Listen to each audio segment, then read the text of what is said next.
माँ चली अमेरिका। निधि का नेचर बचपन से ही शर्मिला था।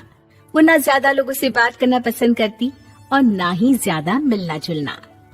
निधि, ये पैसे ले जरा और बाजार से चीनी तो ले आ। नहीं माँ, मैं नहीं जाऊंगी, मुझे शर्म आती है, आप ही चले जाओ ना। अरे पता नहीं क्या करेगी ये लड़की। जीवन में कभी कुछ किया ही नहीं सिवाय पढ़ाई और घर के कामों के। इसकी शादी भी आसपास ही कहीं करवा दो, दूर जाकर इसका गुजारा कैसे होगा। निधि सुनती सबकी, समझती भी, लेकिन चुप करके रह जाती। एक दिन पिता के दोस्त अपने परिवार के साथ निधि के घर खाने पर आते हैं। उनकी बेटी बहुत ही स्मार्ट होती है। निधि बेटा, वीणा के साथ बात करो। देखो, अंकल की बेटी भी आई है उनके साथ। निधि वीणा के साथ वहीं बैठ जाती है। चलो ना अंदर चलते हैं, यहाँ कहाँ बड़े लोगों के बीच बैठे। निधि माँ की तरफ देखती है और अंदर चली जाती है।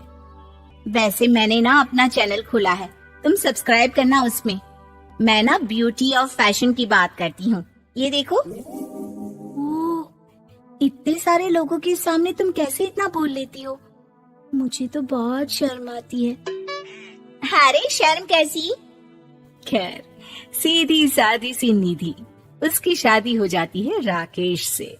राकेश एक स्मार्ट लड़का था, उसे घूमना फिरना पसंद था, लेकिन निधि का शर्मिला व्यवहार वो समझ जाता है। अरे निधि, घर से बाहर क्यों नहीं निकलती? लोगों से मिला जुला करो, तभी तो पता चलेगा ना कि दुनिया कैसी है। क्या करना है पता करके? शादी से पहले पापा और अब आप। ठीक है ना, मुझे ज्यादा दुनियादारी में नहीं पड़ना। निधि की जिंदगी ठीक ठाक चल रही थी। उसके 2 लड़के होते हैं, दोनों को वो पढ़ाती लिखाती, उनका ख्याल रखती। निधि, 25 साल हो गए शादी को, दोनों बच्चे सेटल हैं। हम लोगों ने शहर में 2 मकान भी ले लिए। दोनों की शादी खुद का पता ही नहीं चला कैसे उड़ गया। हाँ, ये तो है। मैं खुश हूँ, जिम्मेदारियाँ आती रही, मैं निभाती रही, और क्या चाहिए। देखो, मैंने सोचा है कि अब हम लोग अमेरिका जाकर रहेंगे। यहाँ की जिंदगी तो जी ली, वैसे मुझे वहाँ बहुत अच्छी नौकरी मिल रही है। मैं कैसे चलूंगी?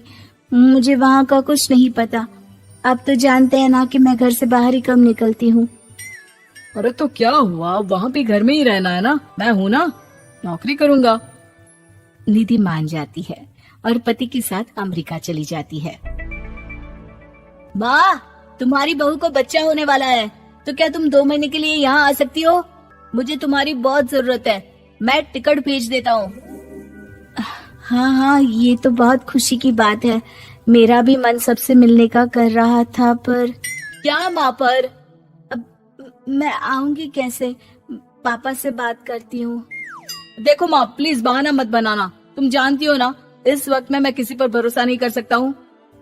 निधि पति को सारी बात बताती है। क्या आप भी चलेंगे?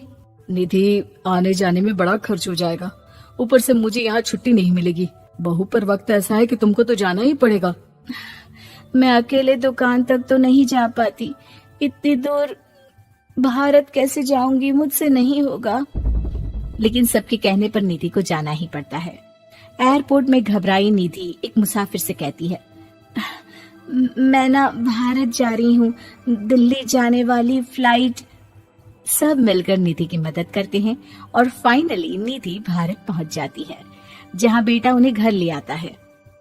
वाह माँ जी, यहाँ तो मैं भोपाल तक नहीं जा पाती, आप अमेरिका से आ गई। भाई, चालाकी तो औरतों में होनी ही चाहिए, यहाँ हम बुद्धू के बुद्धू रह गए।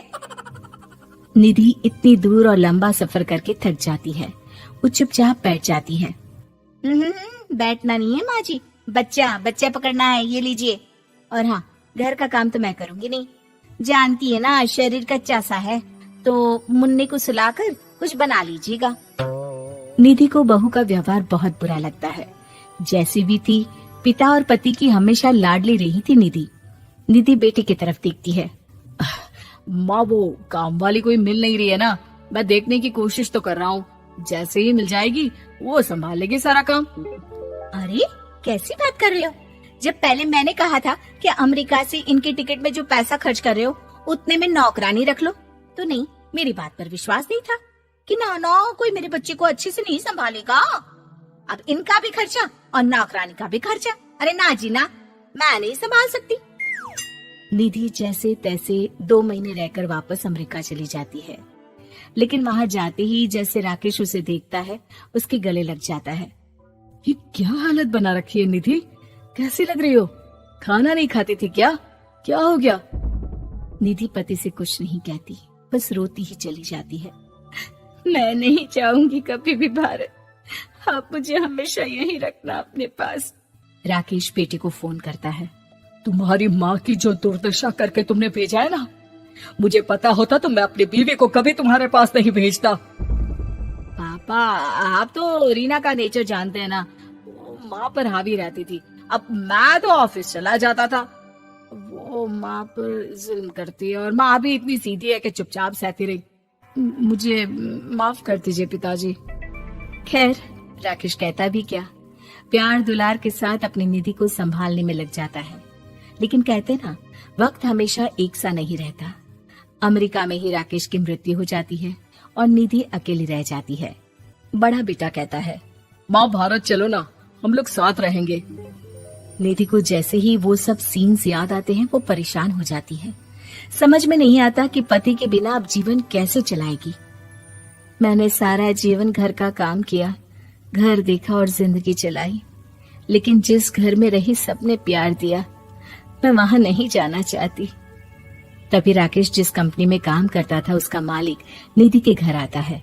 वो भी भारतीय ही होता है। दीदी, राकेश ने आपके बारे में बताया था। जब से आप भारत से लौटी थी उसे आपकी बहुत चिंता रहती थी, इसलिए उसने मुझसे कहा था कि कभी अगर वो ना रहे तो मैं आपको ये पैसे दे दूं। और हाँ, हम लोगों की कंपनी में आपके लिए नौकरी भी है।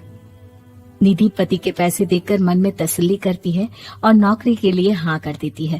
अरे पागल है क्या माँ, कैसे नौकरी करोगी? ये अमेरिका है, दिल्ली नहीं। वहाँ तो तुम घर से निकल भी नहीं पाती थी, यहाँ कैसे? मेरे पति, मेरे पिता मुझे खुश देखना चाहते थे।